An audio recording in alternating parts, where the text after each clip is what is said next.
আসসালামু আলাইকুম রহমতুল্লাহ। আজকে হচ্ছে আপনাদের পঞ্চম নাম্বার দার্স। ঠিক আছে, আমাদের 40 হাদিস কোর্সের রমাদান বিষয়ক 40টা হাদিস এই কোর্সের আজকে হচ্ছে আমাদের পঞ্চম নাম্বার দার্স, এবং আজকের দার্সে আপনাদের সাথে আমি আছি ইনশাআল্লাহ। আমার পরিচয় সম্ভবত গত দার্সে যারা ছিলেন তারা জানেন, সংক্ষিপ্ত পরিচয় একদমই। সেটা হচ্ছে আমার নাম ইসমাইল নায়েফ এবং আদেরাসা একাডেমির পরিচালনার দায়িত্বে আমি আলহামদুলিল্লাহ আছি এবং বর্তমানে আল আজহার ইউনিভার্সিটিতে পড়াশোনা করতেছি। আমাদের আজকের পঞ্চম নম্বর দার্সের যে আলোচনার মূল বিষয় তা শুরু করার আগে প্রথমে আমরা এই যে দুটো হাদিস মানে দুটো আয়াত, যে দুটো আয়াতের মাধ্যমে মূলত রোজা যে ফরজ হয়েছে এটা আমরা জানতে পারি, পাশাপাশি রোজা ফরজ হয়েছে কেন তাও খুব গভীরভাবে জানতে পারি। গত দার্সে পঞ্চম নম্বর দার্সে এই আয়াত দুটোর বিস্তারিত আলোচনা করেছিলাম। আজকে বিষয়টা আমরা জাস্ট সংক্ষেপে দেখে নেব ইনশাআল্লাহ। রমাদান হলো তাকওয়া অর্জনের মাস। ঠিক আছে, রমাদান মাসের ক্ষেত্রে দুটো আয়াত, একটা হচ্ছে বুঝাচ্ছে যে তাকওয়া অর্জনের মাস, আরেকটা হচ্ছে রমাদান কোরআন নাজিলের মাস। প্রথম আয়াতটা খুব বেশি গুরুত্বপূর্ণ, যে ইয়া আইয়ুহাল্লাযীনা আমানু কুতিবা আলাইকুমুস সিয়ামু, তোমাদের উপর রোজাকে ফরজ করা হয়েছে, কামা কুতিবা আলাল্লাযীনা মিন ক্বাবলিকুম, যেমনটা ফরজ করা হয়েছিল তোমাদের পূর্ববর্তীদের উপরে, লাআল্লাকুম তাত্তাকুন।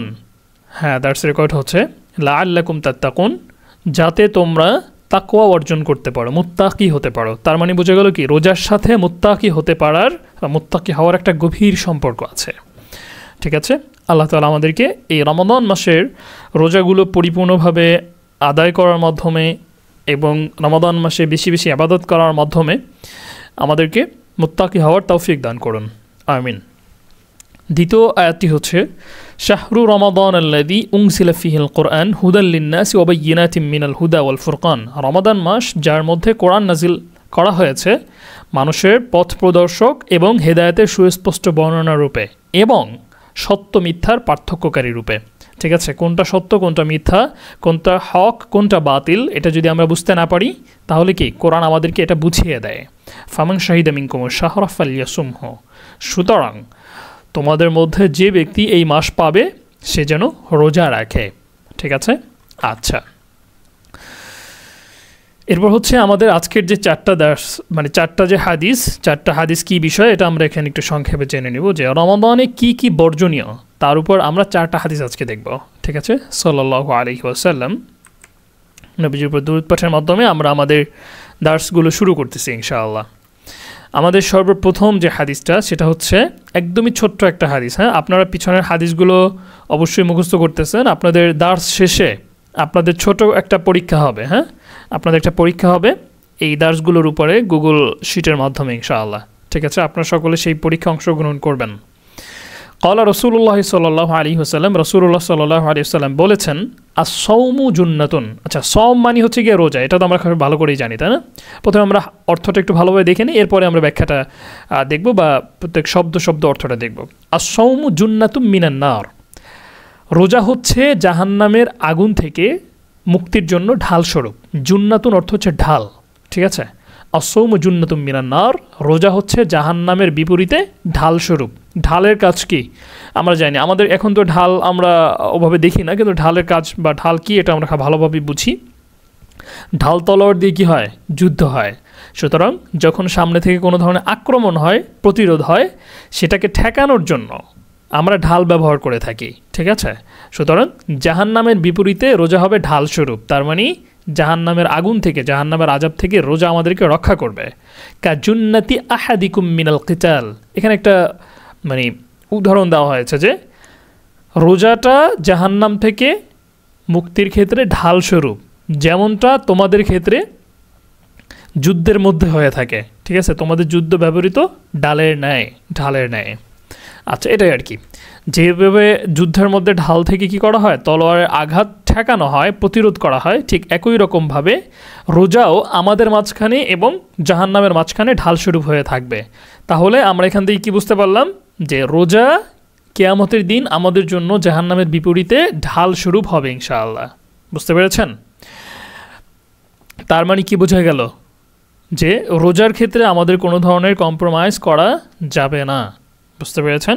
কোনো কারণে, যেটা বলতে চাচ্ছিলাম, যে কোনো কারণে এমনটা হয়ে যেতেই পারে যে আমরা এমন কোনো গুনাহ করে ফেলেছি যার মাধ্যমে আমাদের জাহান্নামের ফয়সালা হয়ে গিয়েছে, নাউজুবিল্লাহ, আল্লাহ তাআলা আমাদের এটা থেকে রক্ষা করুন। কোনো কারণে এমনটা হয়ে যেতে পারে, কিন্তু তখন দেখা যাবে যে আমার ভান্ডারে যদি কিছু এমন রোজা থাকে যেটা আল্লাহ তাআলা কবুল করেছিলেন, তখন সেই রোজা আমার এবং জাহান্নামের মাঝখানে কী হয়ে যাবে, ঢাল হিসেবে দাঁড়িয়ে যাবে এবং আমাদেরকে সেখান থেকে রক্ষা করবে। আচ্ছা, এটা যেহেতু একদমই সামান্য বিষয়, যার কারণে এই হাদিসে অত বেশি একটা কি নেই, ব্যাখ্যা নেই। আর এখানে আশা করি অর্থটা তো আপনারা বুঝতে পেরেছেন, তাই না? আর সৌম মানে হচ্ছে গিয়ে রোজা, জুন্নাতুন মানে হচ্ছে গিয়ে ঢাল, মিন মানি থেকে, নার মানে হচ্ছে জাহান্নাম। রোজা জাহান্নাম থেকে ঢালের মতো, কাওয়ানি যেরূপভাবে, জুন্নাতি আহাদিকুম, আহাদিকুম মানে তোমাদের কারোর ঢাল, মিনাল কিতালি কি থেকে, যুদ্ধের ক্ষেত্রে, মানে যুদ্ধের ক্ষেত্রে তোমাদের কারোর ঢাল যেমনটা হয়ে থাকে, রোজাটাও জাহান্নাম থেকে ঢালের মতো হবে, অর্থাৎ আমাদের আযাব ঠেকাবে। আচ্ছা, এরপর হচ্ছে আমাদের দ্বিতীয় নাম্বার হাদিস। ক্বালা রাসূলুল্লাহি সাল্লাল্লাহু আলাইহি ওয়াসাল্লাম, রাসূলুল্লাহ সাল্লাল্লাহু আলাইহি ওয়াসাল্লাম বলেছেন, আচ্ছা আমরা নবী করিম সাল্লাল্লাহু আলাইহি ওয়াসাল্লামের যখনই উল্লেখ করা হচ্ছে আমরা দুরূদ শরীফ পড়তেছি। হ্যাঁ, দুরূদ শরীফের নিয়ম সম্ভবত আমরা জানি, অনেকে না জানতে পারেন, যার কারণে ব্যাপারটা আমি আরও একবার স্মরণ করিয়ে দিচ্ছি। সেটা হচ্ছে কোনো মাজলিসে যখন নবী করিম সাল্লাল্লাহু আলাইহি ওয়াসাল্লামের কথা উল্লেখ করা হবে, চাই সেটা তার নামের মাধ্যমে হোক কিংবা তার অন্য কোনো আলোচনার মাধ্যমে হোক, যেমন বলা হলো যে আল্লাহর নবী বলেছেন, যেমন আল্লাহর নবী বলা হলো, তার মানে কে, নবী করিম সাল্লাল্লাহু আলাইহি ওয়াসাল্লাম, মুহাম্মদ সাল্লাল্লাহু আলাইহি ওয়াসাল্লাম, ঠিক আছে। এখানে বলা হচ্ছে ক্বালা রাসূলুল্লাহি, আল্লাহর রসুল বলেছেন। আল্লাহর রসুল কে ছিলেন? মুহাম্মদ সাল্লাল্লাহু আলাইহি ওয়াসাল্লাম ছিলেন। সর্বক্ষেত্রে আমাদের জন্য আবশ্যক হচ্ছে যখনই এভাবে নবী করিম সাল্লাল্লাহু আলাইহি ওয়াসাল্লামের উল্লেখ করা হবে, সর্বপ্রথমবার আমাদের জন্য আবশ্যকীয়ভাবে এই দুরূদটা তার প্রতি পড়তে হবে, সাল্লাল্লাহু আলাইহি ওয়াসাল্লাম। নবীজির উপর প্রথমবার দুরূদ পড়া সকলের জন্য ওয়াজিব। কোনো মজলিসে যখন আলোচনা শুরু হয়, তখন প্রথমবার যখন নবীজির নাম নেওয়া হবে বা তার আলোচনা করা হবে, তখন প্রথমবার দুরূদ শরীফ পড়া সকলের জন্য ওয়াজিব। এর পরের বারগুলো থেকে কী হবে, এটা মুস্তাহাব হবে। বুঝতে পেরেছেন সবাই?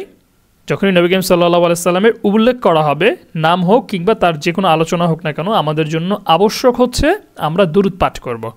এই কারণেই দেখা যায় যে যখনই উলামায়ে কেরামের মুখে দেখবেন যে তারা নবী করিম সাল্লাল্লাহু আলাইহি ওয়াসাল্লামের নাম যখনই বলবেন, নাম বলুক বা তার উল্লেখ করুক, সর্বদা কী করেন, এই দুরূদটা আমরা সাথে সাথে পড়ি, যে ক্বালা রাসূলুল্লাহি সাল্লাল্লাহু আলাইহি ওয়াসাল্লাম, যে আল্লাহর রাসূল সাল্লাল্লাহু আলাইহি ওয়াসাল্লাম বলেছেন, মান লাম ইয়াদা কাওলা যুরি ওয়াল আমালি বিহি ফালাইসা লিল্লাহি হাজাতুন ফি আইয়াদা তাআমাহু ওয়া শারাবাহু। এটা কিন্তু খুব কঠিন একটা হাদিস। এই হাদিসের মানে আমরা মানি না অনেক বেশি, ঠিক আছে?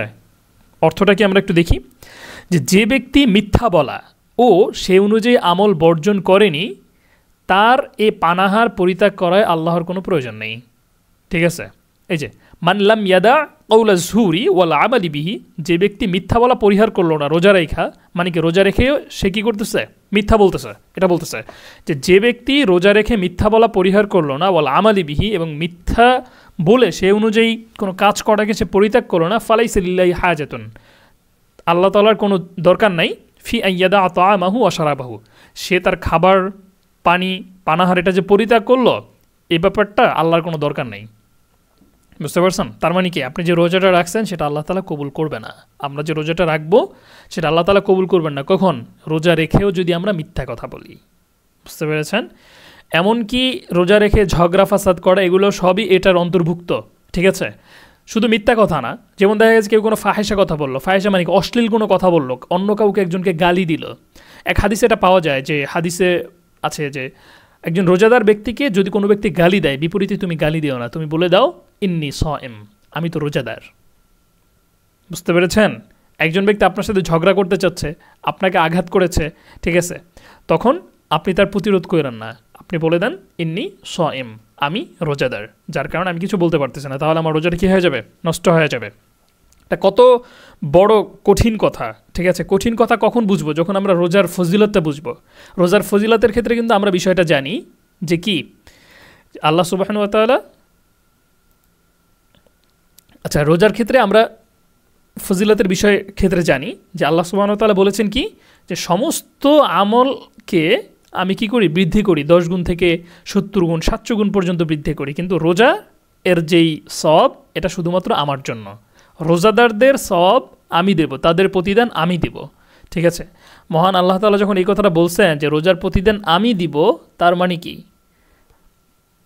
সবচেয়ে বড় বাদশা যিনি, তিনি যখন দিবেন, তার মানে কি রাজকীয় ওই পুরস্কারটাই তো হবে, তাই না? এটাই আল্লাহ তাআলা কী দিবেন এটা আল্লাহ তাআলা বলেন নাই, এটা আল্লাহ তাআলা কী রেখেছেন? গোপন রেখেছেন। তার মানে কি এটা সারপ্রাইজের মতো। ঠিক আছে, রাজকীয় উপহার এটা যখন দেওয়া হবে তখন দেখা যাবে। এর বিপরীতে যখন আল্লাহ তাআলা এই কথা বলেন যেটা আমি দিব, কিন্তু তোমরা রোজা রাইখা মিথ্যা কথা বলবা, সেই অনুযায়ী আমল করতে থাকবা, খারাপ কথা বলবা, গালিগালাজ করবা, তাহলে এইরকম তোমার রোজার আমার কোনো দরকার নেই। কথাটা কেমন জানে এরকম। নবী করিম সাল্লাল্লাহু আলাইহি ওয়াসাল্লাম বলতেছেন, মান লাম ইয়াদা, যে ছাড়লো না, কওলা যুরি, মিথ্যা কথা, ওয়াল আমাল বিহি, এবং সেই অনুযায়ী আমল করা, ফালাইসা লিল্লাহি হাজাতুন, হাজাত মানে হইতেছে কি প্রয়োজন। এই শব্দটা তো অনেকটা আমাদের কাছে কি বাংলার মতোই, তাই না? যে কোনো হাজত আছে কিনা, হাজাতুন এটা মূলত একটা আরবি শব্দ। ফালাইসা লিল্লাহি হাজাতুন, তাহলে আল্লাহর কোনো দরকার নাই ফি আইয়াদা তাআমাহু ওয়া শারাবাহু, যে বান্দা তার এই যে পানাহার ছেড়ে দিবে, মানে কি রোজা রাখবে, তার এই ধরনের রোজা আল্লাহর দরকার নাই। কেমন যেন আল্লাহ তাআলা বলতেছেন কি, যে তুমি রোজা রেখে যদি মিথ্যা বলো, তারপরে হচ্ছে সে অনুযায়ী আমল করো, ফাহেসা কথা বলো, গালিগালাজ করো, অন্যকে কষ্ট দাও, তোমার এই ধরনের রোজা আমার কি নেই, কোনো দরকার নাই। বিশেষ পুরস্কার থাকা তো দূরের কথা। বুঝতে পেরেছেন? আল্লাহ তাআলা আমাদেরকে রক্ষা করুন। এই ক্ষেত্রে রমাদান মাস এটা খুবই গুরুত্বপূর্ণ মাস, ঠিক আছে, আমাদের মুসলিমদের জন্য। সুতরাং কেউই আমরা কখনোই রোজা রেখে কেউ কাছ থেকে যদি একটা কষ্ট পেয়েও যাই, আমরা আল্লাহ তাআলার জন্য কি করব? সহ্য করব। আমরা তো এই ব্যাপারটা জানি, কোনো মুসলিম ব্যক্তির কাছ থেকে যদি আমরা কোনো কষ্ট পেয়ে, সেটা যদি আমরা তাকে তার বিপরীতে আমরা কোনো প্রতিশোধ না নেই, ঠিক আছে, তাহলে প্রতিশোধ নেওয়াটা কিন্তু তখন আল্লাহর উপর দায়িত্ব পড়ে যায়। আল্লাহ তাআলা তখন সেটা নেন। বুঝতে পেরেছেন? আর আল্লাহ তাআলা যেটা নেবেন, যে প্রতিদানটা দিবেন, ওইটা তো আর আমরা কখনো পারবো না, তাই না? এটাই। আচ্ছা, সুতরাং আমাদের এই ব্যাপারে খুব বেশি খেয়াল রাখতে হবে, রোজা রেখে কোনোভাবেই যেন আমাদের মুখ থেকে মিথ্যা কথা না বের হয়। এর মানে কি, মানে রোজা রেখে মিথ্যা কথা না বের হয়, তার মানে রোজা না রেখে বলা যাবে মিথ্যা কথা, নাকি? ওটা তো আরও যাবেই না। রোজা রেখে বলাটা আরও বেশি গুনাহ। মিথ্যা কথা বলা সর্বাবস্থা দিয়ে কি গুনাহ, কবিরা গুনাহ। আর রোজা রেখে বলাটা কি আরও বেশি কবিরা গুনাহ। কেন? কারণ রোজা ছাড়া অন্য সময় বললে মিথ্যা কথা বলার কারণে যে গুনাহ অতটুকু হইতো, আর রোজা রেখে মিথ্যা কথা বলার কারণে কি হবে? মিথ্যা কথা বলার কবিরা গুনাহ সেটাও হইল, আমার রোজাটাও কি গেল। বুঝতে পেরেছেন? এই আর কি। আচ্ছা, এবার হচ্ছে আমাদের তৃতীয় নাম্বার হাদিস। তৃতীয় নাম্বার হাদিসে কী আছে আমরা একটু দেখি। ক্বালা রাসূলুল্লাহি সাল্লাল্লাহু আলাইহি ওয়াসাল্লাম, যখনই নবীজির নাম নেওয়া হচ্ছে আপনারা সকলে অবশ্যই দুরূদ পাঠ করবেন। ক্বালা রাসূলুল্লাহি সাল্লাল্লাহু আলাইহি ওয়াসাল্লাম। আরব দেশের একটা চমৎকার বিষয় কি জানেন? আরব দেশে যখন নবীজির নাম বলা হয় বা উল্লেখ করা হয় নবীজিকে, তখন যদি মানুষ বেশি থাকে, মানে একটা গুণ করে একটা, মানে গুনগুন একটা আওয়াজ শোনা যায়, সাথে সাথে কি যে সবাই সাল্লাল্লাহু আলাইহি ওয়াসাল্লাম বলে ওঠেন। বুঝতে পেরেছেন? যেমন মনে করেন দেখা গেছে দোয়ার সময় আমরা যখন কোনো দোয়া, মানে যিনি দোয়া করান যখন বলেন যে আমিন, তখন সবাই সমস্যার একটা আমিন বলে ওঠে না? অনেক সময় জোরে হয়, অনেক সময় আসতে হয়, ঠিক আছে? এই সাল্লাল্লাহু আলাইহি ওয়াসাল্লামটা আরবরা এরকম বলেন, কিন্তু আমাদের মধ্যে বাংলাদেশের প্রেক্ষাপটে এটা অনেক কম দেখা যায়। আমাদের এটা অভ্যাস করা উচিত, ঠিক আছে? যখনই নবীজির নাম নেওয়া হবে সাথে সাথে কি আমরা দুরূদ পাঠ করবো। যেমন যখনই আমি বলতেছি ক্বালা রাসূলুল্লাহি সাল্লাল্লাহু আলাইহি ওয়াসাল্লাম, সকলে আমার সাথে সাথে সাল্লাল্লাহু আলাইহি ওয়াসাল্লাম বলবেন। এটা সর্বক্ষেত্রে, শুধু এই দার্সের ক্ষেত্রে না, হ্যাঁ, আমাদের সারা জীবনের জন্য, যে কোনো আলোচনায় যেখানে হোক না কেন, দেখা গেছে একজন বক্তার বয়ান শুনতেছেন আপনি, ঠিক আছে, কিংবা কোনো একটা মজলিসে বসে কারো লেকচার শোনা হচ্ছে, সর্বাবস্থা একই কথা। ক্বালা রাসূলুল্লাহি সাল্লাল্লাহু আলাইহি ওয়াসাল্লাম, আল্লাহ রাসূল সাল্লাল্লাহু আলাইহি ওয়াসাল্লাম বলেছেন, রুব্বা সাইমিন লাইসা লাহু মিন সিয়ামিহি ইল্লাল জুউ ওয়া রুব্বা কাইমিন লাইসা লাহু মিন কিয়ামিহি ইল্লাস সাহরু। এটাও খুব কঠিন একটা কথা। বলতেছেন যে কত রোজাদার আছে যাদের রোজার বিনিময়ে ক্ষুধা ছাড়া আর কিছুই জোটে না। বুঝতে পেরেছেন? মানে কথাটা কেমন? রুব্বা সাইমিন, কত রোজাদার আছে, লাইসা লাহু, তার জন্য থাকে না, মিন সিয়ামিহি, তার রোজা থেকে, ইল্লাল জুউ, শুধুমাত্র ক্ষুধা। তার মানে সে রোজা রাখছে, সেই ভোররাত থেকে নিয়ে একদম সন্ধ্যা পর্যন্ত কোনো কিছু না খেয়েছিল, পাশাপাশি সে আবার কি করছে?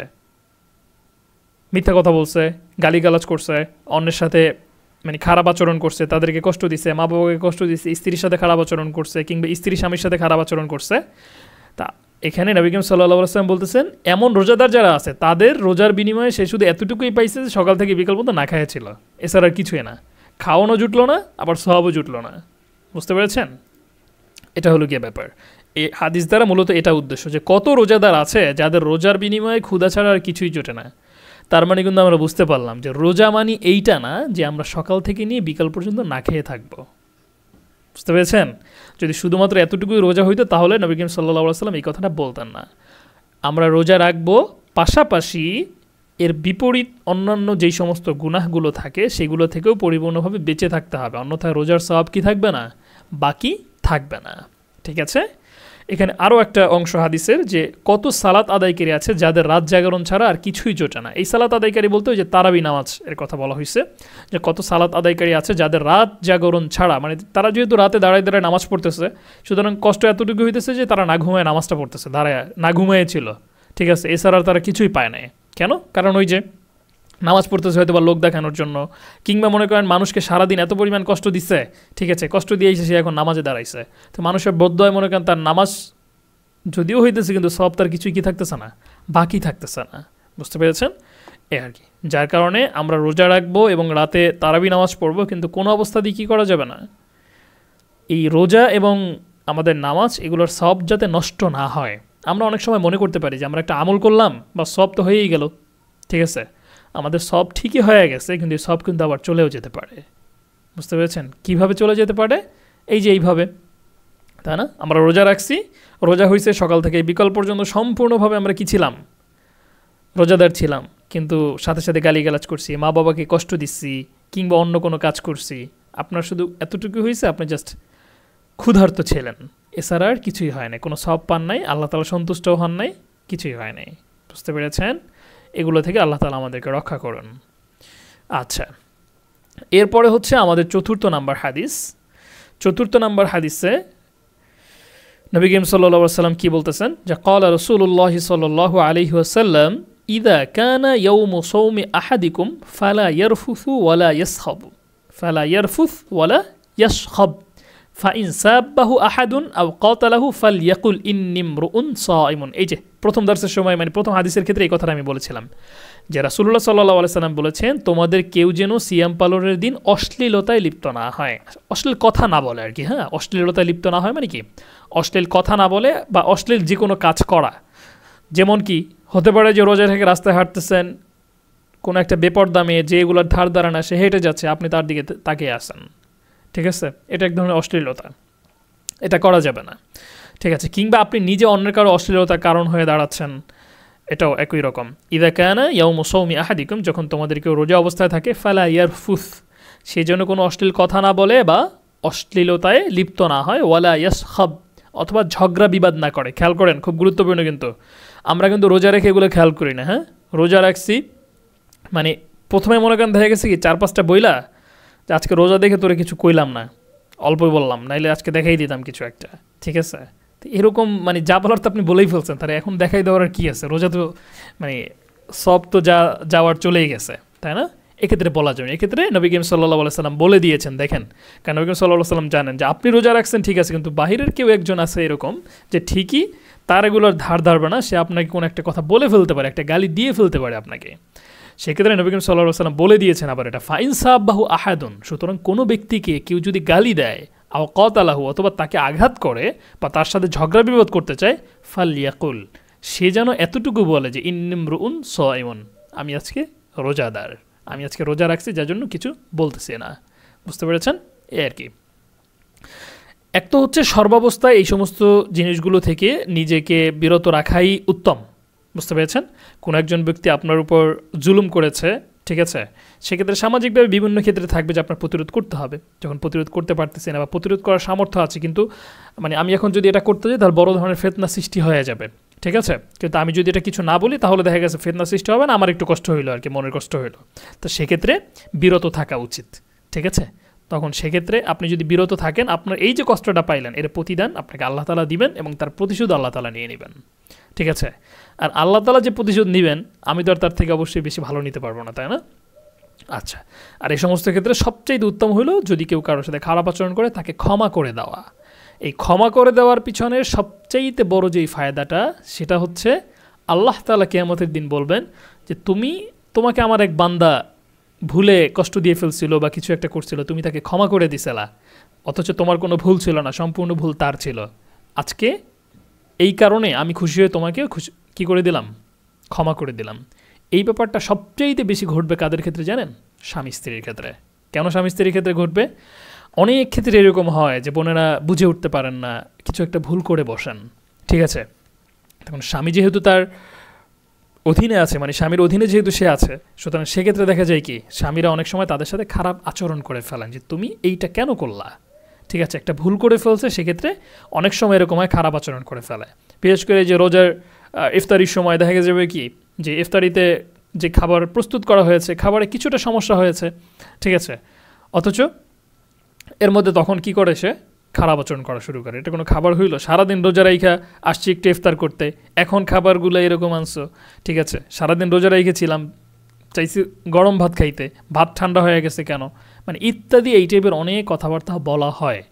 এক্ষেত্রে আমরা খেয়াল রাখবো যে সহনশীল হতে হবে এক তো, দ্বিতীয়ত এই যে ক্ষমার কথাটা বললাম, যে আপনি বুঝতেছেন যে এখানে আপনার কোনো ভুল নাই, আপনার স্ত্রী সম্পূর্ণভাবে ভুল, কিন্তু আপনি আল্লাহ তাআলার জন্য, যে আল্লাহ তাআলা হয়তোবা এই কারণে আমাকে ক্ষমা করে দিতে পারেন, ঠিক আছে? আপনি কিচ্ছু বললেন না, সহ্য করলেন, খাবার খারাপ হয় নাই, পেট ভরে খাইতে পারলেন না, যতটুকু পারছেন খাইলেন, বাকিটা খাইলেন, অন্য কিছু খেয়ে পেট ভরলেন, ঠিক আছে? আল্লাহ তাআলা খুশি হয়ে যাবেন এবং আপনি কিয়ামতের দিন ক্ষমা করে দেবেন। আর দুনিয়াতে এর সবচেয়ে বড় একটা ফায়দা হচ্ছে কি দেখেন, খাবারটা মনে করেন ভালো হয় নাই, ঠিক আছে? তা খাবার যদি ভালো না হয়, এটা আপনার মুখে যেরকম খাবার স্বাদ লাগবে না, আপনার স্ত্রী তো ওই খাবারটাই খাবে, তাই না? তা তার মুখেও তো ওটা স্বাদ লাগবে না। তা তার মুখে যখন ওটা স্বাদ না লাগবে, সে কিন্তু বুঝতে পারবে যে খাবারটা স্বাদ হয় না, কিন্তু তারপর আমার স্বামী আমি কিছু বললো না। তার মানে কি পরের বার মানে যে কোনো মূল্যে খাবারটা ভালো স্বাদ করতে হবে, বেখেয়ালি হওয়া যাবে না, বুঝতে পেরেছেন? এক্ষেত্রে সবচেয়ে বড় ব্যাপার হলো স্ত্রীরা তো ইচ্ছে করে খাবার মানে বিস্বাদ করে না, তাই না? খাবার ভালো হয় নাই, স্ত্রীরা তো সবসময় চায় কি তারা যে খাবারটা ভালো হোক। দু একদিন খারাপ হয়ে গেছে, তার মানে কি বেখেয়ালি হয়ে গেছে, বুঝলাম এখানে তারই দোষ, কিন্তু আমরা কি করব, এই বিষয়টা নিয়ে অত বেশি কিছু বলার প্রয়োজন নেই, আমরা ক্ষমা করে দিব। ঠিক একই কথা বোনদের ক্ষেত্রেও, স্বামীরা অনেক ক্ষেত্রে এরকম থাকেন, অনেক ক্ষেত্রে, ঠিক আছে? এবং দেখতে গেলে মানে ঘুরে ফিরে তাদের দোষ অনেক সময় বেশিই থাকে, বুঝতে পেরেছেন? কিন্তু স্বামীদের মানে পুরুষদের যেহেতু ইগো একটু বেশি থাকে, আল্লাহ তাআলা তাদেরকে এরকম মানে হিসেবেই তৈরি করেছেন, ইগোর কারণে কোনোভাবেই সে নিজের ভুল স্বীকারই করতে চায় না। এক্ষেত্রে আপনারা এটা চেষ্টা করবেন না যে না ভুল স্বীকার করতে হবে, এটা তুমি করছো বলো আগে, তারপর হইতেছে কি সব কথা। আমাদের বোনরা এরকম বলেন, ঠিক আছে? তুমি এটা ভুল করছো, আগে বলো, তারপর হইতেছে কি সব কথা, ঠিক আছে? এছাড়া আমি কোনো কথা শুনতেছি না, এভাবে বলা যাবে না। তাদেরকে তাদের মতো ছেড়ে দিবেন, ঠিক আছে? কিছু কিছু ক্ষেত্রে এরকম থাকে যে হেরে যাওয়ার মধ্যেই জিত থাকে, বুঝতে পেরেছেন? হেরে যাওয়ার মধ্যেই জিত থাকে। কখনো কখনো আপনি এই জায়গায় নিজেকে জেতাতে গিয়ে দেখা যাবে কি পরবর্তীতে সংসারটাই ভেঙে যায়। ওই মানে সংসার কিন্তু একদিনে ভাঙে না, ছোট ছোট কি হয়, এক একটা ঝামেলা হয়, সেটার পরবর্তীতে মিটানো হয় নাই। অনেক ক্ষেত্রে আমরা মনে করি কি যেটা চলে গেল বা শেষ, মিটানো হয় না, কিন্তু পরবর্তীতে মিলে যায়, কিন্তু ক্ষোভগুলো কিন্তু মনের মধ্যে থেকে যায়, ঠিক আছে? এবং আস্তে আস্তে অনেকগুলো ক্ষোভ মিলে একদিন ওটা কী হয়ে যায়, বাস্ট হয়ে যায়। যার কারণে একটা হলে কি এরকম হলে সাথে সাথে মীমাংসা করে নেওয়া, পরবর্তীতে এটা বলে নেওয়া যে আমি এটা বুঝতে পারি না, ভুল হয়েছে এই সেই ইত্যাদি, ঠিক আছে? এটা বললাম কেন, এটা খুব গুরুত্বপূর্ণ ব্যাপার। অনেক ক্ষেত্রে আমরা ভাই বোনের এমনটা করে থাকি যে দেখা গেছে যে একটা ঝামেলা হয়েছে, আমরা ইগনোর করা শুরু করি যে এটা বাদ দাও, ঠিক আছে? একটা বাদ দেওয়া যে মানে মীমাংসার মতো করে বাদ দাও, ওটা ভিন্ন ব্যাপার। আর একটা হইতেছে যে না, যে যার মতো ওটা হয়েছে, ই হয়ে গেল, সামনে থেকে আবার আগের মতো, কিন্তু ওইটা কিন্তু মনের ভিতর রয়ে গেছে, ঠিক আছে? এই আর কি, এগুলো খুব বেশি গুরুত্বপূর্ণ। বিশেষ করে রমাদান মাস, এগুলো তো কোনোভাবেই কাম্য না। ভাই বোনদের মধ্যে যদি কোনো ধরনের এই ধরনের সমস্যা হয়, আল্লাহর জন্য আপনি সবর করবেন, ঠিক আছে? এই সমস্ত সবরের যেই প্রতিদান, এটা আল্লাহ তাআলা আপনাকে অবশ্যই দান করবেন। আচ্ছা, আমরা হাদিসটা আরও একবার পড়তেছি। ক্বালা রাসূলুল্লাহ সাল্লাল্লাহু আলাইহি ওয়াসাল্লাম, রাসূলুল্লাহ সাল্লাল্লাহু আলাইহি ওয়াসাল্লাম বলেছেন, ইদা কানা ইয়াউমু সাওমি আহাদিকুম, যখন তোমাদের কেউ রোজা রাখে, ফালা ইয়ারফুস, সে যেন অশ্লীল কথাবার্তা না বলে বা অশ্লীলতায় লিপ্ত না হয়। অশ্লীল কথাবার্তার মধ্যে গালিগালাজ, ঝগড়া বিবাদ সব কিছু আছে। ওয়ালা ইয়াসখাব, এবং ঝগড়া বিবাদ না করে, ঠিক আছে? আর যখন কারোর সাথে ঝগড়া করতে যায়, এমনি কিছু অশ্লীল কথা বা মনে করেন কাউকে আঘাত দিয়ে কথা বলার মতো বিষয়গুলো চলে আসে, ঠিক আছে? এটা এমনিতেই না বলা। আর দ্বিতীয়ত বোনদের ক্ষেত্রে একটা বিষয় তো অবশ্যই আছে যে উঁচু আওয়াজে সে যেন কোনোভাবেই কথাই না বলে। আল্লামা শেখ সাদি রহিমাহুল্লাহের একটা উক্তি আছে যে যেই ঘরের মহিলাদের আওয়াজ চৌকাঠের বাহিরে আসে, সেই ঘরে শান্তি থাকে না। বুঝতে পেরেছেন? কথাটা খুব গুরুত্বপূর্ণ কিন্তু। মানে বলতেছে যেই ঘরের মহিলাদের কথার আওয়াজ সামনের যে চৌকাঠ, মানে কি বাইরের যে দরজা, সেই দরজার বাহিরে আসে, তাদের সেই ঘরে শান্তি থাকে না। দরজার বাহিরে কখন আসে? কারণ মেয়েদের স্বাভাবিক সিফাত হচ্ছে তারা হবে কমল, ঠিক আছে? আস্তে কথা বলবে।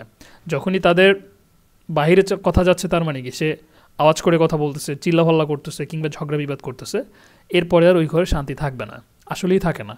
আশেপাশের দিক সমস্ত জায়গায় দেখতে গেলে আসলেই থাকে না। এই কথাটা শুধুমাত্র বোনদের ক্ষেত্রে না, ভাইদের ক্ষেত্রেও একই কথা। তবে সহনশীলতার গুণ আল্লাহ তাআলা মেয়েদের মধ্যে বেশি দিয়েছেন, বুঝতে পেরেছেন?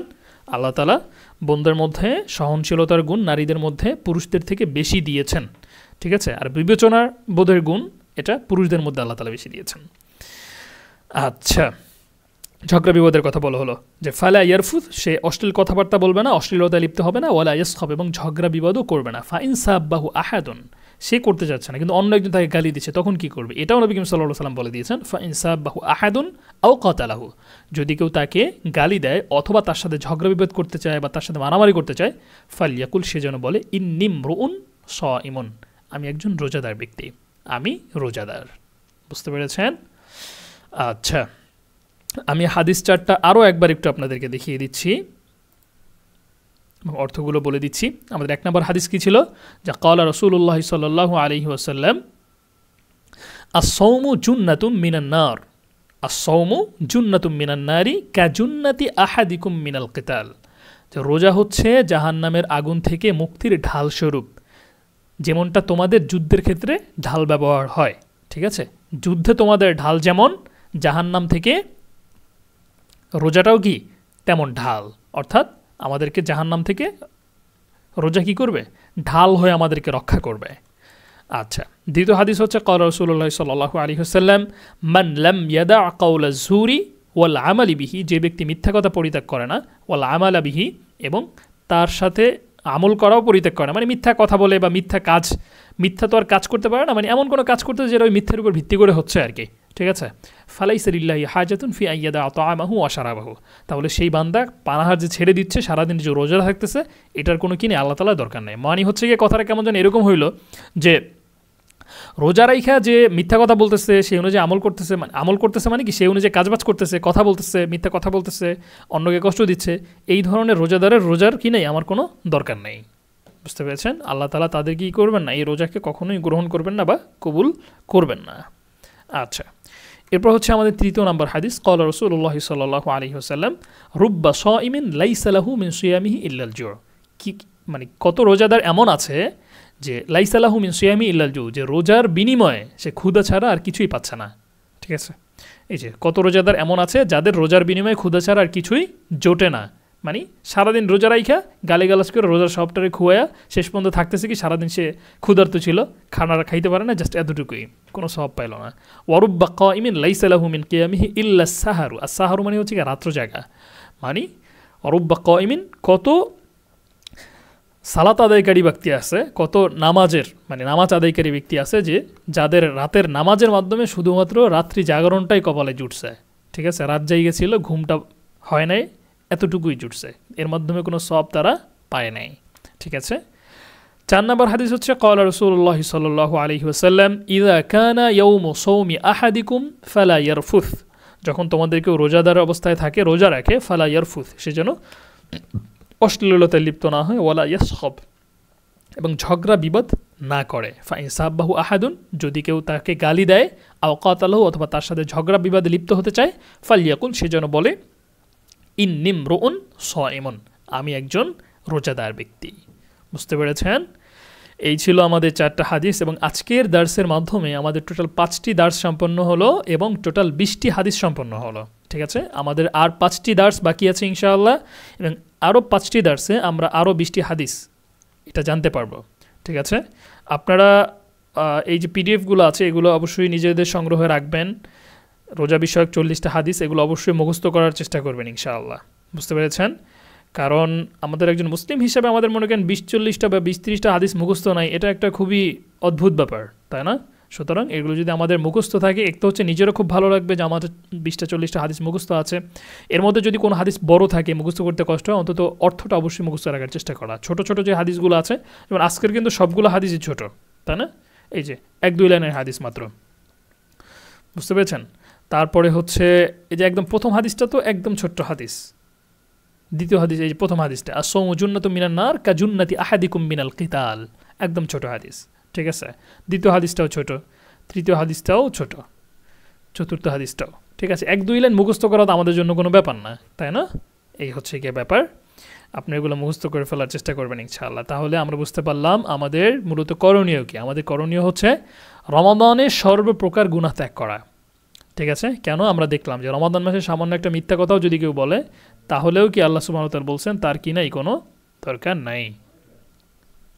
আচ্ছা, এমসিকিউর মতো হবে পরীক্ষা। আচ্ছা, আমাদের দ্বিতীয় করণীয় হচ্ছে মিথ্যা কথা না বলা, ঠিক আছে।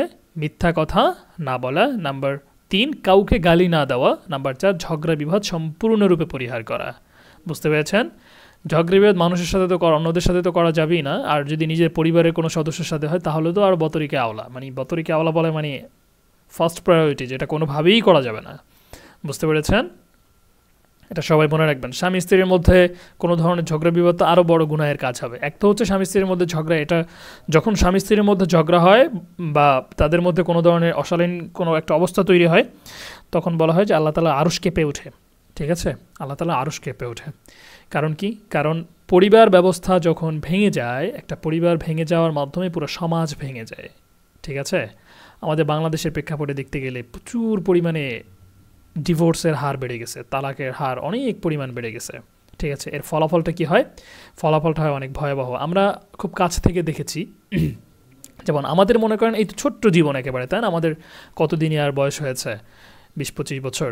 তা এর মধ্যে আমরা এটা দেখেছি যে যেই সমস্ত বাচ্চাদের মা বাবা আলাদা, ঠিক আছে, যেই সমস্ত বাচ্চাদের মা বাবা আলাদা, তারা সবসময় সামাজিকভাবে একটা মানে হীনম্মন্যতায় ভোগে। সে নিজেকে মনে করে যে আমি খুব ছোট মানুষ, তার মানসিকতা সবসময় ছোট থাকে, মানে সমাজে কখনো বুক উঁচু করে মাথা উঁচু করে সে বাঁচতে পারে না, ঠিক আছে। এটা মেন্টালি তার একটা সবসময় মনে হতে থাকে যে আমার আসলে কেউ নাই, ঠিক আছে। যারা এরকম থাকে, খুব কমই এরকম হয় যে নিজের সব প্রতিকূলতা একদম ঠিক করে তারপর নিজে পরিপূর্ণভাবেই করে। কেন? একটা জিনিস দেখেন, কারণ যখন তার আপন মা না থাকে বা আপন বাবা না থাকে, অন্যের অধীনে থাকে, সবার ক্ষেত্রে তো একরকম হয় না, অধিকাংশই এমন হয়, ঠিক আছে, অধিকাংশই এমন হয়। তখন দেখা যায় কি, দেখেন তার ঘরে সে অন্যের যখন অধীনে থাকে, ঠিকমতো সে আদর যত্ন পায় না, এই সমস্ত কোনো কিছু না পাওয়ার কারণে তার কথার একটা গুরুত্ব থাকে না, এই সমস্ত কিছু কারণে সে নিজেকে অবাঞ্ছিত মনে করে সামাজিকতায়। বুঝতে পেরেছেন? সুতরাং আপনি আমি আমাদের ক্ষেত্রে তো অবশ্যই আমাদের সন্তানকে সমাজের এরকম অবাঞ্ছিত দেখতে পারি না আমরা, তাই না? এটা হলো গিয়ে ব্যাপার। যার কারণে সর্বক্ষেত্রে এটা খেয়াল রাখা যে যে কোনো মূল্যে আমাদের সংসারে যাতে কোনো ধরনের সমস্যা না হয়। সংসারে কি কি ধরনের সমস্যা হতে পারে? আমাদের মধ্যে যারা কি আছেন, আমাদের মধ্যে যারা অবিবাহিত আছেন বিশেষ করে, ঠিক আছে, বিবাহের ক্ষেত্রে এই বিষয়গুলো খেয়াল করে এবং বিবাহের প্রস্তুতি নেওয়া, এটা কিন্তু খুব গুরুত্বপূর্ণ। বিবাহের প্রস্তুতি আবার নেয় কীভাবে? হ্যাঁ, বিবাহের প্রস্তুতি নেওয়া এর মাধ্যমে দেখবেন যে আপনারা অনেক কিতাব আছে বা অনেক কোর্সও বর্তমানে দেখা যায় যে বিভিন্ন একাডেমিতে পাওয়া যায়। আমাদের আদ্দেরাসা অনলাইন একাডেমির ইউথ স্টাডিজ প্রোগ্রামের অধীনে এই ম্যারেজ কোর্সগুলো হবে ইনশাআল্লাহ। ওটা এখনও চালু হয় নাই, যখন হবে আপনারা আমাদের সোশ্যাল প্রোফাইলগুলোতে জানতে পারবেন ইনশাআল্লাহ। অনেক একাডেমিতে এখনও আছে, যেগুলো আছে আপনারা একটু খুঁজে দেখবেন, ঠিক আছে। খুঁজে ওগুলা বিবাহের আগের প্রস্তুতিমূলক একটা করে নেওয়া। বোনদের ক্ষেত্রে এটা বিশেষ, ঠিক আছে, বোনদের ক্ষেত্রে এটা বিশেষভাবে খেয়াল করা যে আপনারা এটা করবেন। হ্যাঁ, এটা অনেক অনেক ফায়দা হয়, অনেক ফায়দা হয়। কারণ আমরা যখন বিবাহ করব, বিবাহ করার পরে আমাদের বোনদের মানে যারা পুরুষরা আছেন তাদের স্ত্রীদের মন বুঝতে হবে, তাদের কি চাওয়া বা অনেক কিছু আছে এরকম যেটা বোঝা প্রয়োজন, যেটা সামাজিকতা আমরা মানুষের কাছ থেকে উড়াউড়াভাবে শুনি, বন্ধু বান্ধবের কাছ থেকে শুনি, ঠিক আছে। এটা আসলে আলটিমেটলি বিশেষ কোনো ফায়দা দেয় না, ঠিক আছে। কারণ কেউই নসিহা আকারে আসলেই দরকার সেই হিসাবে বলে না, ওরা ঠাট্টা ছলে বলে বা মনে করেন এমনি কথা আলোচনা হয়েছে, কাঠটা কেমন কি হইতেছে ওইরকম বলে। হ্যাঁ, এটা আসলে আলটিমেটলি কোনো মানে ফায়দা হয় না আর কি। যার কারণে এই সংক্রান্ত কিছু কিতাবাদিও বর্তমানে আছে, যে কুররাতু আয়ুন নামে ডক্টর শামসুল আরিফিন শক্তি ভাইয়ের দুটো কিতাব আছে, মানে একটা কিতাব দুটো খণ্ড, এটা আপনারা সংগ্রহ করে পড়তে পারেন। এখানে শ্বশুর শাশুড়ির সাথে কীভাবে আমাদের ডিল করতে হবে, তারপর হচ্ছে তাদের কীভাবে খিদমাত ইত্যাদি, বা মনে করেন পরিবারের অন্যান্য সদস্য যারা থাকবে তাদের সাথে কীভাবে কী করতে হবে ইত্যাদি অনেক বিষয় এখানে আলোচনা হয়েছে। এরকম আরও অনেক কিতাবাদি আছে যেগুলো আমার জেহেন এই মুহূর্তে নাই, ঠিক আছে। ইত্যাদি আরও বেশ কিছু কিতাবাদি আছে, আপনারা ই করলে পাবেন। এগুলো বিবাহের আগে প্রস্তুতি নেওয়া, বিবাহের আগে বিবাহের প্রস্তুতি নেওয়া, এই বিষয়ে মানে এই কথাটার সাথেই আমরা পরিচিত না। আমরা মনে করি যে বিবাহের আগে আবার কিসের প্রস্তুতি। আচ্ছা হ্যাঁ, ক্লাসের আমাদের মৌলিক আলোচনা শেষ, যদি কেউ চান লিভ নিতে পারেন ইনশাআল্লাহ, ঠিক আছে। ওই যে বিষয়টা বললাম যে এক্ষেত্রে আমরা এই বিষয়টা বুঝিই না যে আমাদের কি লাগে যে বিবাহের প্রস্তুতি লাগে, যে বিবাহের আবার কিসের প্রস্তুতি? ছেলেদের ক্ষেত্রে যদি বিবাহের প্রস্তুতির কথা বলা হয় তাহলে বুঝি কি যে আচ্ছা সেটেল হতে হবে, টাকা পয়সা কামাইতে হবে, তাহলেই বিবাহ একটা করা যাবে মোটামুটি, ঠিক আছে। এইটা তো না, টাকা পয়সার ব্যাপার এটা সম্পূর্ণ রিজিকের ব্যাপার, এটা সম্পূর্ণ আল্লাহ প্রদত্ত, ঠিক আছে। কিন্তু বাকি যে বিষয়গুলো, আমরা তার সাথে কেমন আচরণ করবো, অন্যদের সাথে কেমন আচরণ করবো ইত্যাদি যে বিষয়গুলো, এটা আমাদের বোঝা খুবই আবশ্যক। বুঝতে পেরেছেন? এই হলো কি ব্যাপার। এই যে ঝগড়া বিবাদ থেকে আমার এই কথাটা আসলো, এই অনেক ক্ষেত্রে এরকম হয়। এমনকি এই যে বর্তমানে বিবাহ বিচ্ছেদগুলো হচ্ছে, এর একটা বিরাট অংশের বিবাহ বিচ্ছেদের প্রধান কারণ হচ্ছে তাদের মন মিলতেছে না। একটা বিষয় খেয়াল রাখবেন, ঠিক আছে, একটা বিষয় খেয়াল রাখবেন যে বিবাহ বিচ্ছেদ হলেই কিন্তু সবসময় এরকম হয় না যে যে কেউ একজন খারাপ। আমাদের দেশে তো একটা ঝামেলা আছে, মানে বিবাহ বিচ্ছেদ হয়ে কোনো মেয়ের বিবাহ ভেঙে গেছে তার মানে কি এই মেয়ের ভিতরে কোনো ঝামেলা আছে, ঠিক আছে। ছেলের দিকে ঝামেলা সবাই আগে দিত না, এখন মোটামুটি একটু ছেলের দিকেও যায়, কিন্তু তাও ওই পরিমাণ না। কিন্তু এক্ষেত্রে একটা বিষয় মনে রাখা যে এমন হতেই পারে যে আপনি আপনার জায়গায় পরিপূর্ণ ভালো এবং অন্য যে পার্টনার সেও তার জায়গায় পরিপূর্ণ ভালো, কিন্তু দুইজন যখন মিলে তখন তাদের মধ্যে কী হইতেছে না, মানে মিলটা হচ্ছে না, মনের মিলটা হচ্ছে না, ঠিক আছে। খেয়াল করেন দোনোজনের জায়গায় কিন্তু মানে উভয়জনের জায়গায় কি পরিপূর্ণ ভালো ব্যক্তি, তাদের মানসিকতা ভালো, তাদের আচার-আচরণ ভালো, তারা ব্যক্তি হিসেবে ভালো, সব হিসেবেই ভালো, কিন্তু এই জায়গাতে এসে তাদের দুজনের মিল হচ্ছে না। এটা অনেক ক্ষেত্রে হয়। এটা অনেক ক্ষেত্রে কেন হয়? এটার প্রধান কারণ হচ্ছে তারা বিষয়টা ভালোভাবে বুঝতেই পারেন না। আর বর্তমান সময়ে এটা আরও একটা বড় সমস্যা। ওই যে মনে করেন মোবাইল ইত্যাদি বিভিন্ন নাটক সিনেমার মধ্যে দেখে আসছে যে বিবাহের প্রথম দিন এত আদর যত্ন করে, তারপর হয়েছে এই ফুল এনে গিফট করে, তারপরে মনে করেন আরও হাবিজাবি যেই সমস্ত বিষয়গুলো আসলে বাস্তবতার সাথে কোনো মিলই নাই। এবং এটা দেখে বিবাহের আগে আমাদের মনের মধ্যে এই ধরনের একটা চাহিদা এমনিতেই তৈরি হয়ে যায় যে বিবাহের পরে আমার হাজব্যান্ড বা আমার ওয়াইফ আমার সাথে কী করবেন, এরকম করবেন। যখনই ওখানে গিয়ে সে এটা পায় না, তার মনটা খারাপ হয়ে যায় যে আমি কেমন পাইলাম, মানুষেরই সবাই এত ভালো, এতই, এটা খুব হয়।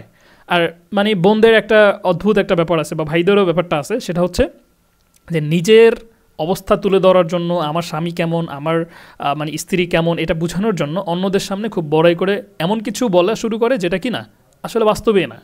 সুতরাং এক্ষেত্রে যারা বিবাহিত নাই বা পরবর্তীতে বিবাহ করবেন, যারা বিবাহিত আছেন, উভয়ের ক্ষেত্রেই একক নসিহা যে বিবাহের পরে, এবং ইসলাম এটা সম্পূর্ণভাবে নিষেধ আছে যে একজন স্ত্রী অপর একজন মেয়েকে দেখে এসে তার কোনো রূপ নিজের স্বামীর কাছে বর্ণনা করা। যে ওই যে বলে কি, অনেকে দেখা যায় যে স্বামীরকে বলে যে আজকে যে অমুক আসছিল ওর কি দেখছিলা, যে তার শারীরিক বর্ণনা কিংবা সৌন্দর্যের বর্ণনা ইত্যাদি এগুলো দেয়, এগুলো দেওয়া সম্পূর্ণভাবে হারাম। অনুরূপভাবে স্বামীদের ক্ষেত্রেও একই কথা, সে তার বন্ধুর কোনো কথা, তার কোনো শারীরিক মানে তার কোনো গুণাগুণ ইত্যাদি এসে স্বামীর কাছে ওভাবে বর্ণনা না করা। কেন? কারণ এর মাধ্যমে মনের মধ্যে তার প্রতি কোনো ধরনের দুর্বলতা তৈরি হয়ে যেতে পারে, বুঝতে পেরেছেন? এবং সেখান থেকে ঝগড়া বিবাদ ইত্যাদি অনেক কিছু তৈরি হয়ে যায়, এটা আমরা দেখি, বুঝতে পেরেছেন? সামাজিকতার বিভিন্ন বিষয়গুলো খুব জরুরি। আল্লাহ তাআলা আমাদেরকে তৌফিক দান করুক। আচ্ছা, এখানে যে বিষয়গুলো বলা হচ্ছিল যে তাহলে আমাদের এই যে ঝগড়া বিবাদ ইত্যাদি, কাউকে গালি দেয়, এগুলো থেকে সম্পূর্ণভাবে পরিহার করতে হবে। বিশেষ করে রমাদান মাসে এটা অনেক বেশি জরুরি। আর এটা যেহেতু পারিবারিকভাবে অনেক হয় বর্তমানে, সুতরাং এই বিষয় থেকে সম্পূর্ণভাবে বিরত রাখা। আল্লাহ তাআলা আমাদেরকে তৌফিক দান করুক। পাশাপাশি এই ধরনের যদি সমস্যা অলরেডি হয়ে যায় তাহলে আল্লাহ তাআলার কাছে দোয়া করা, রমাদান মাসে দোয়া কবুল হয় আমরা জানি, দোয়া করা যাতে করে আল্লাহ তাআলা এগুলো থেকে আমাদেরকে বিরত রাখেন, এবং নির্ভরযোগ্য বা বিশ্বস্ত কোনো আলেমের শরণাপন্ন হওয়া যেগুলো থেকে কিভাবে উত্তরণ হয়। ঠিক আছে? আচ্ছা, আমাদের কুইজ বা আলোচনা চলার ক্ষেত্রে এখানে ছিল যে রোজা কিসের জন্য ঢাল স্বরূপ হবে।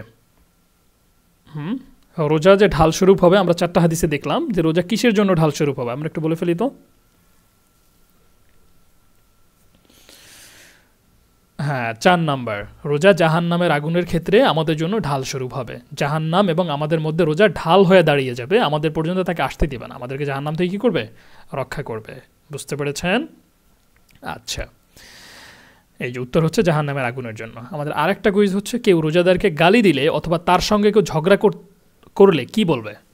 যেমন আমাদের জন্য মনে করেন আমাদের সাথে কেউ একজন ঝগড়া করলো, ঠিক আছে, বা আমাকে গালি দিল, তার প্রত্যুত্তরে আমরা কি করব? উত্তর দিন তো। হ্যাঁ, সে বলে দিবে যে আমি রোজাদার। বুঝতে পেরেছেন? যে আমি রোজাদার, সেইটা যদি বলার প্রয়োজন পড়ে বলবে, অথবা সে এটা কী করবে, এড়াই চলে যাবে, সে প্রতি উত্তর করবে না। মোট কথা হচ্ছে সে একজনে যদি তাকে গালি দেয়, সে প্রতি উত্তরে তাকেও গালি দিবে না। একজন ঝগড়া করতে চাইলে তার সাথে ঝগড়া করবে না, কারণ ওই যে বলে যে এক হাতে তো তালি বাজে না, কি জানো, ঠিক আছে। তো একজন ওই পায়ে পড়ে ঝগড়া করতে চায়, অনেকে এরকম থাকে আসলে, হ্যাঁ, পায়ে পড়ে আসলেই ঝগড়া এরকম করতে চায় অনেকে, অনেকের মন মানসিকতা এরকম থাকে যে ওর একটু চেতাই, হ্যাঁ, ওকে তো কিছু বলতেছে না কেন, এরকম চায়, এদেরকে ইগনোর করে চলা এবং এটা বলে দেওয়া যে ভাই আমি রোজাদার, ঠিক আছে। আবার এভাবে যেন না বলা যে আজকে রোজাদার দেখে বাইচে গেলি, কিছু কইলাম না, ঠিক আছে, মানে এই কথা বলে কি বুঝাইলেন, কেমন যেন তো অনেকটা থ্রেট দেওয়ার মতোই হয়ে গেল, তাই না? এভাবে না, মানে ইগনোর করে যাওয়া যে ভাই আমি রোজাদার, আমি গালিগালাজ করতে মানে করবো না বা ইত্যাদি, এগুলো থেকে বিরত থাকা উচিত, আপনিও রোজাদার, আপনি এরকম কিছু কইরেন না, বুঝতে পেরেছেন? এভাবে। আচ্ছা, ঠিক আছে, উত্তর হচ্ছে বলবে আমি রোজাদার। আচ্ছা, এবার হচ্ছে আমাদের দার্স মোটামুটি শেষ হলো। কারো যদি কোনো বিষয়ে কোনো ধরনের জিজ্ঞাসা থাকে আপনারা করতে পারেন ইনশাআল্লাহ।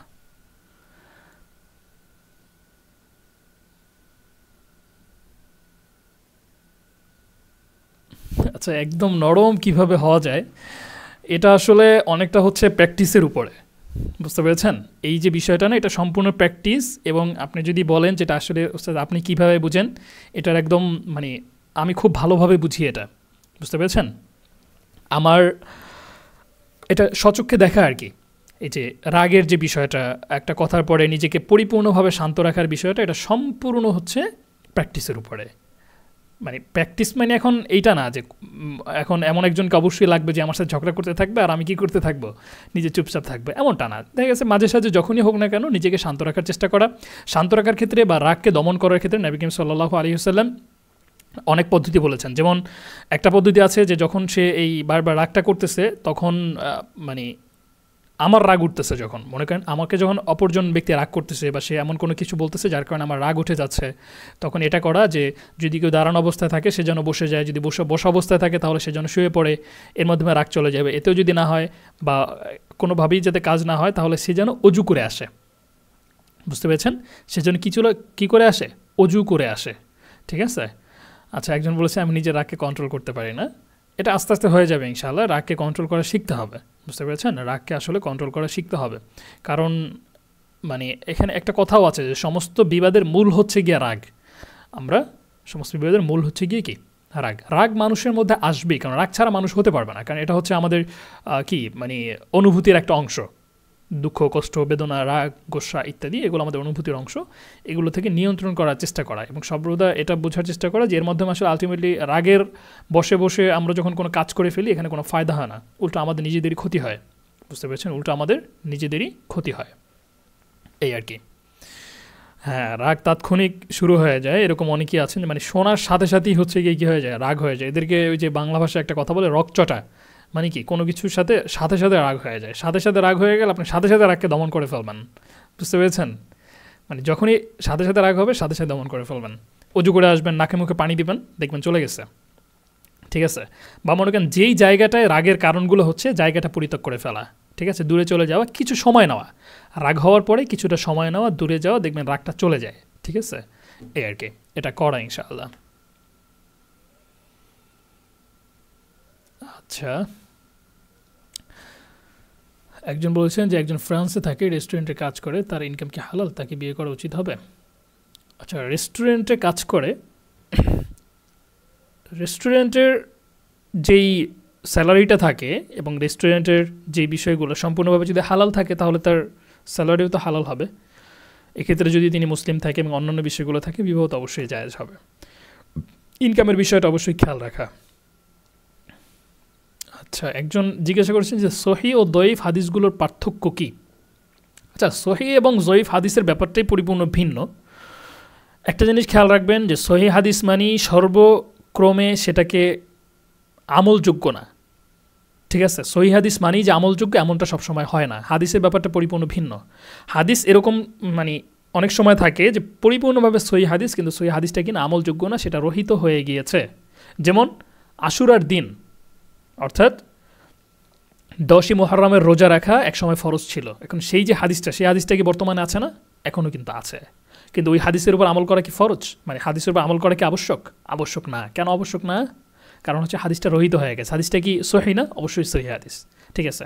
আর অনেক ক্ষেত্রে থাকে এরকম একটা দয়ীফ হাদিস, কিন্তু ওই একই রকম দয়ী হাদিস অনেকগুলো আছে, তখন আবার ওটার উপর আমল করা কী হয়ে যায়? আবশ্যক হয়ে যায়, যত সময় পর্যন্ত কোনো বিশুদ্ধ মানে অনেক বেশি গ্রহণযোগ্য হাদিস তার বিপরীতে না চলে আসে, ঠিক আছে।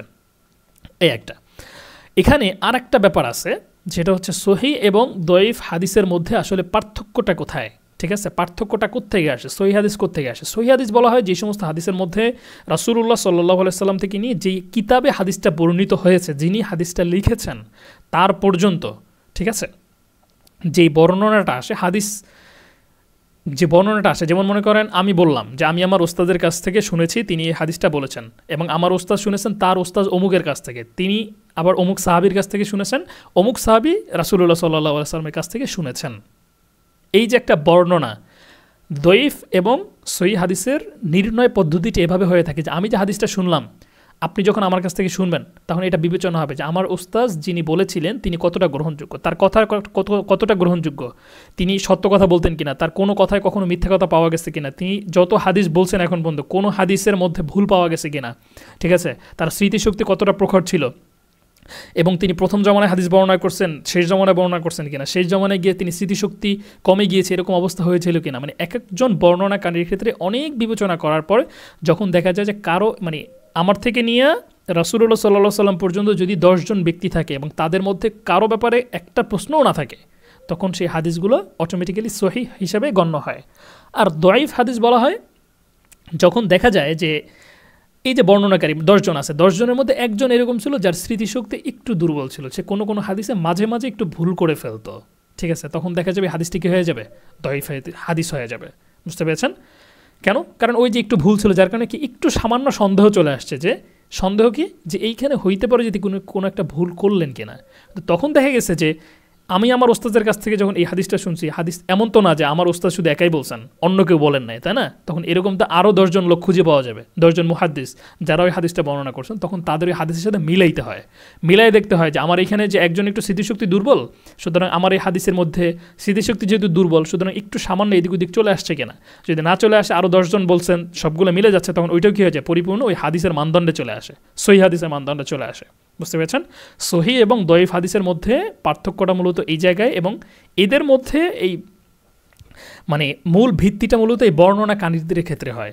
আর একদম বানানো হাদিস যেটাকে বলে মওদু হাদিস, মিথ্যা হাদিস, সেগুলো কোনগুলা?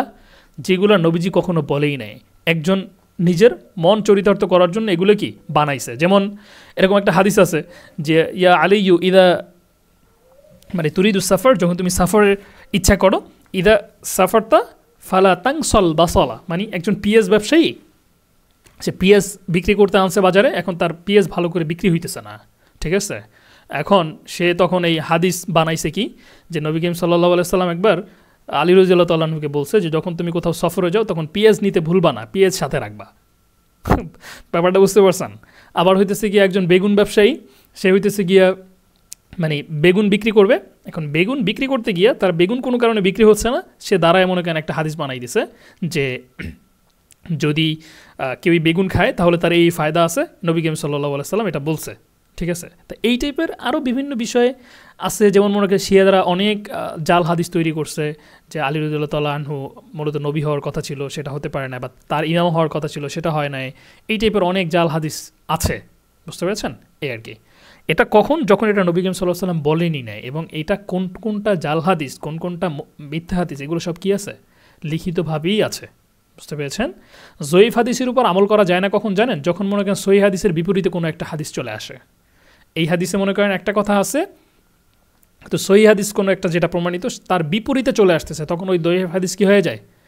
মাতরুক হয়ে যায়, মানে সেটাকে ছেড়ে দিতে হয়, ওই হাদিসের উপর আমল করা জায়েজ হয় না তখন। কিন্তু এমন একটা জয়ীফ হাদিস যে হাদিসের মাধ্যমে কোনো একটা আমল প্রমাণিত হচ্ছে, বা মনে করেন ওর বিপরীতে এমন কোনো জয়ীফ মানে সহিহ হাদিসও নাই যেটা ওই কথাটাকে সম্পূর্ণভাবে মিথ্যা প্রমাণিত করে, আবার পাশাপাশি এই হাদিসটার অনুকরণে আরও 10টা হাদিস এরকম পাওয়া যায়, কিন্তু সবগুলোই দেখা গেছে যে রেওয়ায়াত একটু দয়ীফ চলে আসছে, মানে বর্ণনা দয়ীফ চলে আসছে, সুতরাং 10টা 15টা তখন রেওয়ায়াত মিলে সেই হাদিসটা আবার কী হয়ে যায়? শক্তিশালী হয়ে যায়। বুঝতে পেরেছেন? এই হলো গিয়ে ব্যাপার দয়ীফ এবং সহিহ হাদিসের মধ্যে পার্থক্য। এগুলোর শাস্ত্রীয় আলোচনা তো অনেক বেশি বিস্তৃত আলোচনা, যেগুলো আপনাদের সংক্ষিপ্ত আকারে বললে আপনারা খুব ভালোভাবে সবাই বুঝবেনও না এটা, এবং আপনাদের সাধারণদের হিসেবে মানে যারা জেনারেল মানে জেনারেল বলতে মাদ্রাসা বা ব্যাকগ্রাউন্ড, জেনারেল ব্যাকগ্রাউন্ড এটা বুঝাচ্ছে না, মানে সাধারণ যারা ওলামায়ে কেরাম না, এদের বিপরীতে যারাই আছে, ঠিক আছে, সকলের ক্ষেত্রে এই সমস্ত বিষয়গুলো জানা উচিত, কিন্তু জানা কি না সর্বাবস্থায় আবশ্যক না। বুঝতে পেরেছেন? হ্যাঁ, এই যে লাউ নিয়ে যে হাদিস সেটি কি সহি? আচ্ছা, লাউ নিয়ে হাদিস কোনটা? একটা হাদিস আছে যে নবী করিম সাল্লাল্লাহু আলাইহি ওয়াসাল্লাম লাউ পছন্দ করতেন, এই হাদিসটা সহি, ঠিক আছে। নবী করিম সাল্লাল্লাহু আলাইহি ওয়াসাল্লাম লাউ খেতে পছন্দ করতেন, এর মানে কিন্তু এইটা না যে এখন লাউ খাওয়া কি হয়ে যাবে, সুন্নাত হয়ে যাবে, লাউ না খাইলে গুনাহ হয়ে যাবে, এমনটা না। নবী করিম সাল্লাল্লাহু আলাইহি ওয়াসাল্লাম তো সারা জীবন কি করছেন, আরবি ভাষায় কথা বলছেন। আরবি ভাষায় কথা বলা সুন্নাত, কেউ শুনছেন কখনো? যদি কেউ এই কথা বলেও সে ভুল বলছে, আরবি ভাষায় কথা বলা সুন্নাত না। কারণ কি? কারণ এটা অভ্যাসগত সুন্নাত। সুন্নাত দুই ধরনের হয়, একটা হচ্ছে ইবাদতগত, যেটা এবাদতগত, যেমন মনে করেন ফজরের আগে 2 রাকাত নামাজ পড়া কি সুন্নাত, এটা সুন্নাতে মুআক্কাদা পড়তে হবে। জোহরের আগে 2 রাকাত নামাজ পড়া কি সুন্নাত মুআক্কাদা, এটা পড়তে হবে, এবাদতগত সুন্নাত। কিছু এবাদত আছে, মানে কিছু ব্যাপার আছে এটা হচ্ছে অভ্যাসগত সুন্নাত। নবী করিম সাল্লাল্লাহু আলাইহি ওয়াসাল্লাম সারা জীবন আরবিতে কথা বলছেন। আপনি যদি আরবিতে কথা বলতে পারেন এটা ভালো, ঠিক আছে, কিন্তু এটা এমন না যে নবীজির সুন্নাত এখন আপনাকে পালন করতেই হবে, এই ফতোয়া কেউ কোনোদিন দেয় নাই। বুঝতে পেরেছেন? এরকম অনেক বিষয়। লাউ খাওয়ার ব্যাপারটাও এরকম। নবী করিম সাল্লাল্লাহু আলাইহি ওয়াসাল্লাম রুটি খাইতেন, এখন রুটি খাওয়া কি সুন্নাত বলা হবে? না। কেন? এটা অভ্যাসগত সুন্নাত, তার আঞ্চলিকতা যে ব্যাপারটা ছিল সে অনুযায়ী কেমনটা হইতো। এরকম আরও অনেক বিষয় আছে, এই হইল গিয়ে ব্যাপার। আচ্ছা, একজন বলছেন কোরআন হিফজ করতে চাইলে করণীয় কী কী? জেনারেল পড়াশোনা করার পর, আচ্ছা জেনারেল পড়াশোনা করার পর কোরআন হিফজ করার জন্য কিছু আপনারা পাবেন, যে সর্বপ্রথম হচ্ছে একা একা না করা, একা একা না করা, কোনো একজন উস্তাজের অধীনে, উস্তাজ বা উস্তাজের অধীনে হিফজ করা। দ্বিতীয়ত হচ্ছে যেই বিশেষ কিছু নিয়ম ফলো করতে হয় কোরআন মুখস্থ করার জন্য, ঠিক আছে। এর মধ্যে সর্বপ্রথম যেই জেনারেল হিসেবে আপনারা শুরু করবেন সেটা হচ্ছে ছোট ছোট যেই সূরাগুলো আবশ্যকীয়ভাবে পড়তে হয়, যেমন 30 নম্বর পারাটা আগে মুখস্থ করে ফেলা, এরপরে যেই ওস্তাজের অধীনে আপনি পড়বেন তিনি আপনাকে যেভাবে দিক নির্দেশনা দেন সেভাবে পড়া। বুঝতে পেরেছেন? কারণ হচ্ছে কি সবার ক্ষেত্রে একই রকম অবস্থা হয় না, কারণ অনেক ক্ষেত্রে বিভিন্ন মেধা, তারপর অবস্থা বিবেচনায়, আপনার সারাদিনের কাজকর্ম সব কিছু বিবেচনায় বিভিন্ন রকম লাগতে পারে। সুতরাং সেটা যার কাছে আপনি পড়বেন তিনি আপনাকে ওভাবে বুঝিয়ে দেবেন। আর একা একা মুখস্থ করতে যাওয়াটা, এটা শেষ পর্যন্ত দেখা গেছে শেষ পর্যন্ত যাওয়া যায় না, মানে শেষ করা যায় না, তার আগেই কোনো ধরনের একটা এমন অবস্থা চলে আসে যে আর কন্টিনিউ করা যায় না। যার কারণে একা একা ট্রাই না করা, মানে একা একা শুরু করা, ছোট ছোট সূরাগুলো যেটা আছে, যেটা বিশেষ করে 30 নম্বর পড়াটা, এটা তো মুখস্থ করে ফেলাই যায়, তাই না? 30 নম্বর পড়া মুখস্থ করতে আর কতটুকু সময় লাগে, এই আর কি।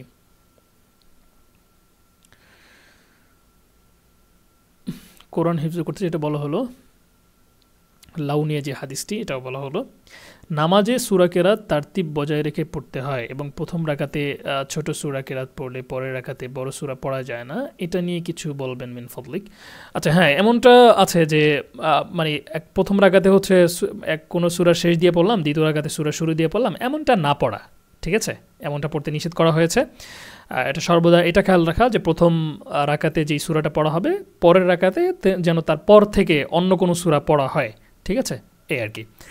আর আরেকটা ব্যাপার হচ্ছে যে ওই যেটা একই কথা, যে প্রথম রাকাতে যদি বেশি পড়া হয় পরের রাকাতে তার থেকে কিছুটা 2-1 রাকাত, মানে 2-1 আয়াত কম পড়া, এটা হচ্ছে নিয়ম আর কি। আচ্ছা, অনেকে বলেন যে মুরগা ডাক দিলে, আচ্ছা মানে মোরগ ডাক দিলে যে সময় নাকি দোয়া করলে কবুল হয়, এটা কতটা সত্য? এরকম একটা কথা পাওয়া যায় আর কি। হ্যাঁ, এই ব্যাপারটা আমার কাছে কিছুটা অস্পষ্টতা আছে, যার কারণে আমি এই ব্যাপারটা কিছু বলতে পারতেছি না।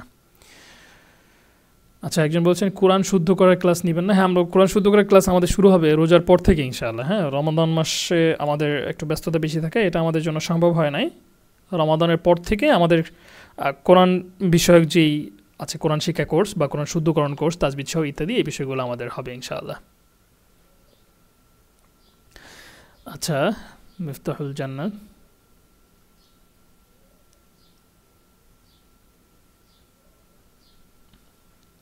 আচ্ছা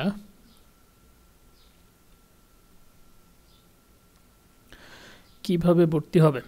আমাদের ক্লাস মানে এই কোর্সগুলো রমাদানের পরেই শুরু হবে ইনশাআল্লাহ, আপনারা সুযোগ হলে তখন ভর্তি হতে পারবেন। এখন যেহেতু আমাদের অলরেডি 4-5টা দার্স, মানে 4-5টা কোর্স লাগাতার চলতেছে, যার কারণে আমরা এই মুহূর্তে উদ্যোগটা নিচ্ছিলাম না। পাশাপাশি রমাদান মাসে আমাদের একটু ফ্রি থাকার প্রয়োজন ছিল, এই সমস্ত বিবেচনায় আমরা এটা নেইনি। রমাদানের পর থেকে শুরু হবে ইনশাআল্লাহ।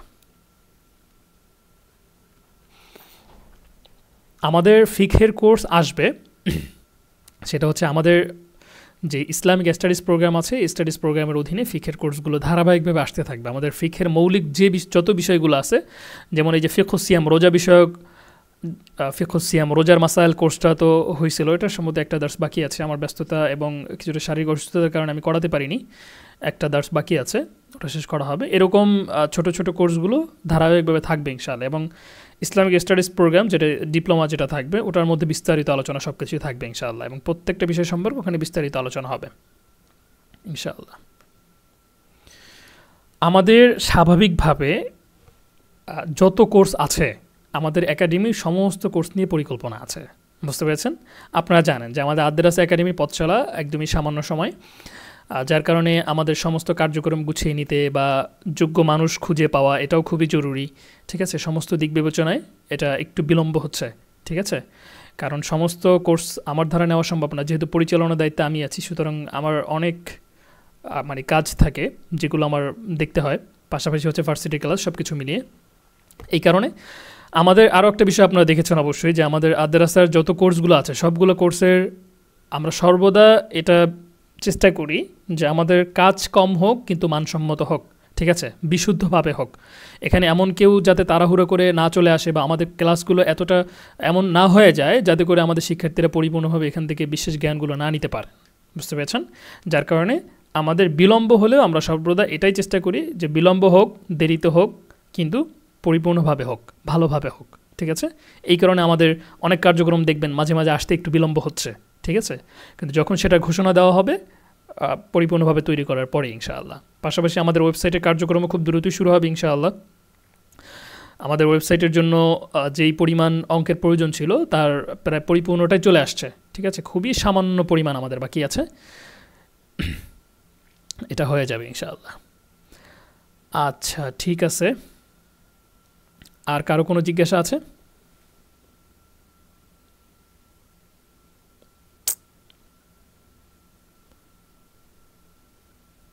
বতুলি আওলা বলতে কি বোঝানো হয়? বতুলি আওলা, আমি মানে বতরিকে আওলা বলছিলাম না, বতুলি আওলা এটা একটা আরবি, ওই মাদ্রাসা ব্যাকগ্রাউন্ডে এটা বলা হয়, ঠিক আছে? মানে প্রায়োরিটি বুঝাতে গিয়ে বলা হয় যে ফার্স্ট প্রায়োরিটি এটা আর কি। এই তরিক মানে তো আপনি মনে হয় জানেন না, আপনি তো জানেন যে তারিক মানে হচ্ছে কি পথ, তাই না? আর আওলা মানে হচ্ছে গিয়ে প্রথম, ঠিক আছে? বা তরিকা আওলা মানে প্রথম রাস্তা, মানে প্রথম পদ্ধতিতে, মানে ফার্স্ট প্রায়োরিটি বোঝানোর জন্য এটাকে বলা হয়। ফার্সি উর্দু যারা পড়ে বা হিন্দিতে এই কথাটা বোঝানো হয়, বলা হয় অনেক ক্ষেত্রে। আচ্ছা, ঠিক আছে ইনশাআল্লাহ। তাহলে আপনাদের এখানে যেহেতু কারো কোনো ধরনের আর কোনো প্রশ্ন নাই, আমরা তাহলে আমাদের দাসটি শেষ করতেছি ইনশাআল্লাহ। আচ্ছা, আল্লাহ তাআলা আমাদের সবাইকে ঝগড়া বিবাদ ইত্যাদি থেকে বেঁচে থাকার তৌফিক দান করুন, আমিন। আসসালামু আলাইকুম ওয়া রাহমাতুল্লাহি ওয়া বারাকাতুহু।